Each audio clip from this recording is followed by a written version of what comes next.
Hi, welcome to Tech Tuesday. So today we're going to be talking about Qwickly Attendance tool. Tech Tuesday is a day where we can get together and chat about our technologies. We'll give a brief demo and then we can talk about the technology or any questions that you might have afterwards up to I think about 20 minutes to half an hour. So we have time for you. This week, like I said, it's Qwickly Attendance tool. Next week it's Poll Everywhere. The week after that we're doing Panopto recording, desktop recording, and then the week after that we'll do EduBlog, so we'll continue from there. And Sarah's going to introduce Qwickly for us today, and we'll record this so that everyone can hear.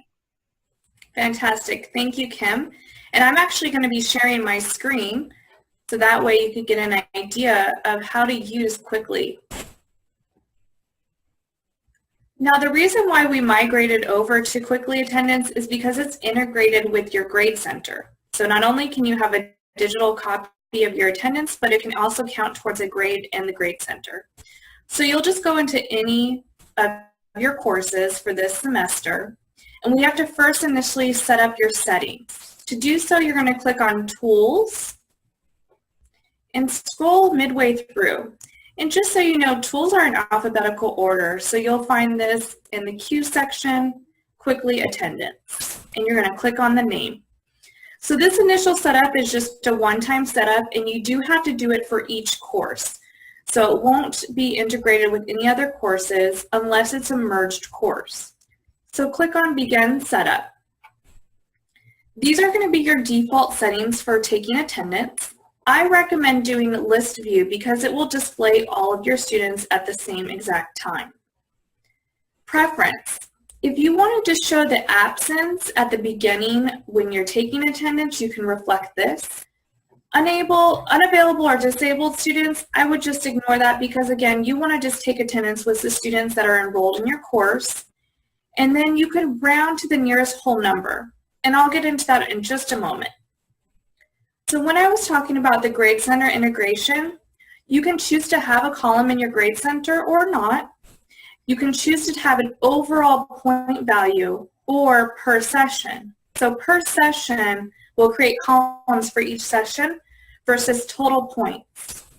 It will start the students off with all 100 points, and then as they miss a class, it will deduct points. So when it comes to the rounding to the nearest, if you've done a percentage per session points, 5.5 points. Then you'll have to round to the nearest number. So that would be like a half point. So just know if you're doing any kind of point system like that, where it's a half or a quarter, go ahead and do the round to the grade, to the nearest whole number. For this session, I'll just be doing the total points. And then you can choose to have an absence column. So if you want to show how many absences are totaling that point value, you can do that as well. Now, check-in. Some instructors who have mass quantity of students, a large classroom size, might want the students to actually check in versus taking their attendance. I'll show you a quick demo of what that looks like as well. But for the most part, if you're doing your attendance the first couple weeks and getting to know your students, I recommend taking your own attendance versus the student check-in. Absence email. If you would like your students to receive an email notifying them that you have marked them absent, I think this is a great resource. It will go ahead and track this for the student that you have marked them absent, and you'll also get a notification that it was sent. Now, as far as the percentage points and what is worth what, present is 100% worth points, absence will get 0%. Excused, if you've known ahead of time that the student is going to be absent from your class and you've excused them, you can go ahead and mark them and they will not get any points taken away. You can do a custom and you can name it for a tardy. And you can also put a percentage of how many points it is worth towards being tardy. You can select a different color. And then you're going to click on Save Settings once you've gotten all of your settings correct. Now, you can adjust these settings, but I recommend only doing it one time. There you go. Perfect. So this is to save your settings. It will go ahead and give you an indication right here that it has been saved, and you can click on Return to Attendance. This is what your screen will look like when you're taking attendance. Remember how we chose to do a full list of the students? If I have multiple students here, let's say 20 students, it would list my 20 students here. And then I would click absent, excused, or tardy to mark that student. And then I would submit attendance. I'm going to go ahead and go to a different class because this one is one that does not have any students, and I'll show you what that looks like. So again, I would go to my class, click on Tools, and go to Qwickly Attendance. I have a list of 3 students here. I'm going to go ahead and mark this one as absent, and this one's an excused. And then I'm going to submit attendance. Now let's say you forgot to take attendance in the class, and it's already the next period. And you've maybe written on a piece of paper your students that are absent. You can do a custom, and you can go ahead and put in the date and time that class was. And again, you can mark whether they were absent, present, or excused. And again, you would just click on Submit Attendance. It would have an indication at the top letting you know the attendance has been taken. Now, I was going to show you a demo of the student check-in. You would click this tab called Check-in. Again, it's going to start as of today's date and time, but again, you can go ahead and choose to do a different title name. This one, you cannot go back and submit a different date and time because this is a student check-in. So how students check in is where they would go into Blackboard, click on Tools, and click on Qwickly Attendance. You would then click on Start Check-in. A 4-digit code will appear that the students must now go ahead and enter. Once you have set a time that you would like the students to take the attendance, let's say 5 to 10 minutes at the start, you would click End Check-in, and no students would be able to take attendance again. If you ever want to refer back to the records of your students, you would click on Attendance Record. This is also a great tool if you accidentally marked a student absent or present. Here you can go ahead and adjust that. So on September 1st, I'm going to go ahead and mark this student as present and save the record. It is now marking the student as present. Again, you can also see absences total and how many points that student has at this time. If you have multiple sections that are merged, you can click on the tab up here and it will indicate what section that student is enrolled in. You can also leave a comment to the student if you want them to know why you marked them absent or why you excuse them, and this will get a great record for you and the students. If you ever want to download this, you can click this little button right here and it will download an Excel file. This is great at the end of the semester to keep record of who you marked absent and present.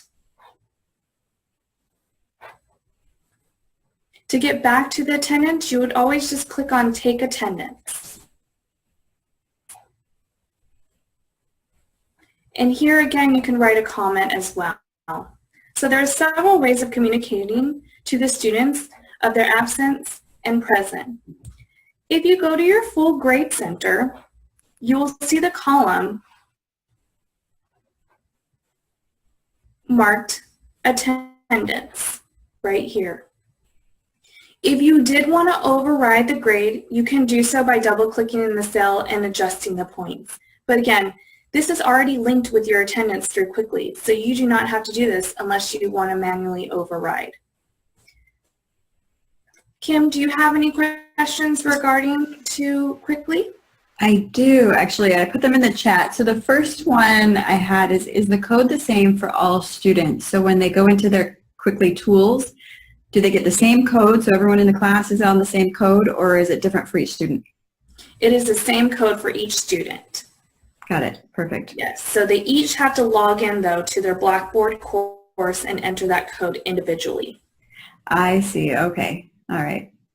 Good to know. And then can you explain the difference between total column and per session again? So a total column, is it all just fitting into one column that changes over time?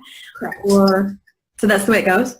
Yes. Nice. And then per session is going to add a column each time, is that right? Yes. No, it will still have one column, but per session, let's say you want to do 5 points per session versus 100 points total. I see. So you get to choose the points at that Yes. So my apologies on that. It's a little confusing. So you could do total points. Let me go back to my settings because I don't have any students submitted in that one.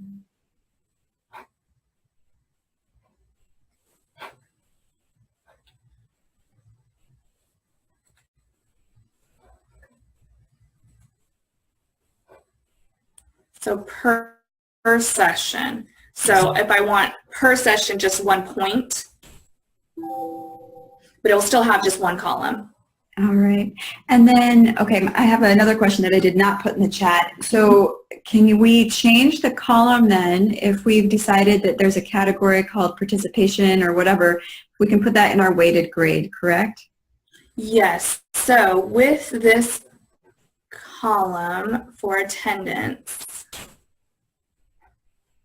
right here, I would go in, I would edit the column information, and I could put it towards a category because it's not going to automatically put it in any category. Okay. So yes, if I've created a category called attendance /participation or participation category, I would then select that. Okay, or you can just keep it as a column and add that column to your weighted grade, whichever. Exactly. Yeah, so in your weighted total, you would go ahead and select this right here. Bring it up. And put the percentage of what that attendance column is worth and all rest of your percentages to total 100, and then you would submit. So definitely at the beginning of the semester, set up at least your attendance and other columns that might be associated towards the weighted and get that set up within the first week or two. Nice. Okay. And is there a way to change the column name? Is it like same area? You would just go ahead and edit column information and you can adjust the name here. Okay. All right. Yeah. And again here, the grade center column name, if you wanted something different for the students, you could, or again, you would just have column name, submit, and it will still link. Yeah.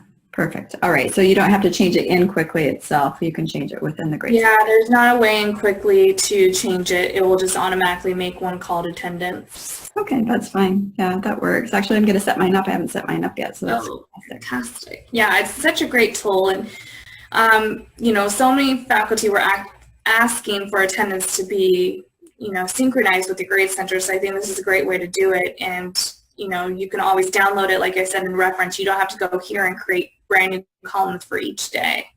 Excellent. Yeah, no, it's great. It's a great resource, and I've used it, but I haven't taken it over to the grade center. So I think I'm going to do that now. Yeah, and there's